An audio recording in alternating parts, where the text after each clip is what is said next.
റോമ 8:35 മുതലുള്ള വാക്യങ്ങൾ നമ്മൾ വായിക്കുന്നില്ലേ?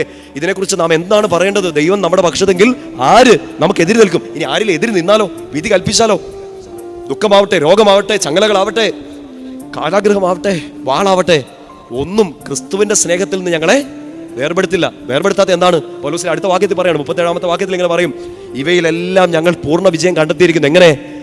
ദൈവസ്നേഹം ക്രിസ്തുവിലൂടെ ഞങ്ങൾക്ക് വെളിപ്പെട്ട് കിട്ടി, എനിക്ക് വെളിപ്പെട്ട് കിട്ടി. ഈശോയുടെ സ്നേഹം എനിക്ക് തിരിച്ചറിയാൻ പറ്റുന്നതുകൊണ്ട് ഇതിലൊന്നും ഞാൻ തോറ്റു കൊടുക്കില്ല. ഈശോ എനിക്ക് വേണ്ടി ജയിച്ചു കയറും. പറഞ്ഞേ ഹല്ലേലൂയാ. ഞാൻ തോറ്റു നിൽക്കുന്ന സമയത്ത് അവൻ ജയിച്ചു കയറുന്നു. ഞാൻ മരിച്ചു എന്ന് പറയുന്ന സമയത്ത് അവൻ ഉയർത്തെഴുന്നേറ്റ് നിൽക്കുകയാണ്.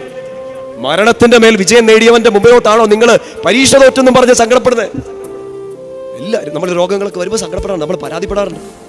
പക്ഷെ ഒരു പരാതികളൊക്കെ അവസാനിക്കുന്ന സ്റ്റേജിൽ എത്തണം. പനി ആരുടേത്? തൊണ്ടവേദന ആരുടേത്? ഈ രോഗങ്ങൾ ആരുടേത്? ഈ കണ്ണുനീർ ആരുടേത്? ഈ ജോലിയില്ലാത്ത അവസ്ഥ ആരുടേത്? ഈ കുടുംബം തകർന്നു നിൽക്കുന്ന ആരുടേത്? ഈശോടത്. ഞാൻ ക്രിസ്തുവിനോട് കൂടെ ക്രൂസിലായിരിക്കും. ഞാൻ മരിച്ചു. ആരാണ് ജീവിക്കുന്നത്? ഈശോയാണ് ജീവിക്കുന്നത്. പറഞ്ഞേ ഹല്ലേലൂയാ. ക്രിസ്തുവിനോട് കൂടെ ഒരിക്കൽ മരിച്ചവരാണ് നമ്മൾ. എപ്പോ? മാമോദീസായിൽ അവനോടൊപ്പം അവനോട് ഉയർത്തെഴുന്നേറ്റവരും കൂടെയാണ് നമ്മൾ. എപ്പോ? മാമോദീസായിൽ. അതുകൊണ്ട് ശരിക്കും നമ്മുടെ ആ 3rd സ്റ്റേജ് മാമോദീസായിൽ നടന്നു കഴിഞ്ഞു.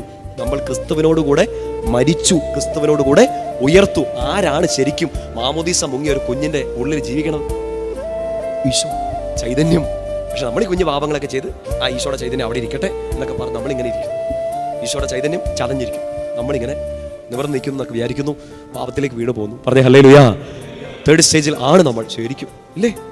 മാമോദീസയിൽ കിട്ടിയ ആ ചൈതന്യം നമ്മൾ ഓരോ കൂദാശയിലും വിശുദ്ധ കുർബാന അർപ്പിക്കുമ്പോഴും കുമ്പസാരിക്കുമ്പോഴും ഒക്കെ ആ ചൈതന്യം പിന്നെയും തെളിഞ്ഞു കിട്ടുകയാണ്. നമ്മൾ മനസ്സിലാക്കാണ്, ഞാനല്ല ജീവിക്കുന്നത്. ആരാണ് ജീവിക്കണേ? ഈശോ എന്നിൽ ജീവിക്കുന്നു. ശക്തിയോട് പറഞ്ഞേ ഹല്ലേലൂയാ.